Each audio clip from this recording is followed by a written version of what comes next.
السلام علیکم۔ کراچی شہر جس کی آبادی 3 کروڑ ہے اور اسے میگا سٹی کہا جاتا ہے کیونکہ اس شہر کی آبادی دنیا کے بہت سارے ممالک کی آبادی سے بھی زیادہ ہے۔ 3 کروڑ تک اندازن کی گئی ہے،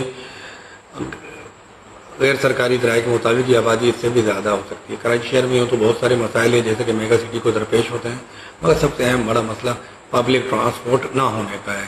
آپ بولیں گے ایسی کیا بات ہے، تو یقین جانیے کراچی شہر میں جہاں کسی وقت میں ہزاروں بسیں، مزدہ اور کوچز چلتی تھی، اب مشکل سے 2 سے 2.5 ہزار مزدہ اور کوچز اور بسیں موجود ہیں۔ ان کی جگہ بے ہنگم سے، بے ننگے سے آوارہ منڈلاتے ہوئے چنگچی رکشوں نے لے لی ہے، جن میں بمشکل 9 بندے پولٹری فارم کی مرغیوں کی طرح بیٹھ کر آتے ہیں۔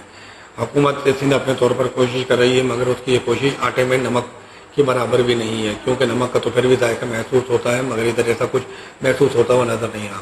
ابھی تک ایک گرین بس اور ایک اورنج بس کا پروجیکٹ چل رہا ہے، جس میں گرین بس کا پروجیکٹ کامیاب ہے، مگر وہ اتنی بڑی آبادی کو کور نہیں کر پا رہا، جبکہ اورنج بس جو کورنگی ٹاؤن سے بورڈ آفس تک چلائی گئی ہے، تقریباً 4 کلومیٹر کا فاصلہ ہے، اس میں لوگوں کی دلچسپی نہ ہونے کے برابر۔ بلو لائن، ریڈ لائن اور یلو لائن دیگر لائنوں پر بھی کام جاری ہے، مگر کب یہ مکمل ہوں گی اور کیا ان کا نتیجہ برآمد ہوگا یہ دیکھنا ہے، اور کراچی کی شہریوں کے حوالے سے شدید مشکلات کا سامنا ہے۔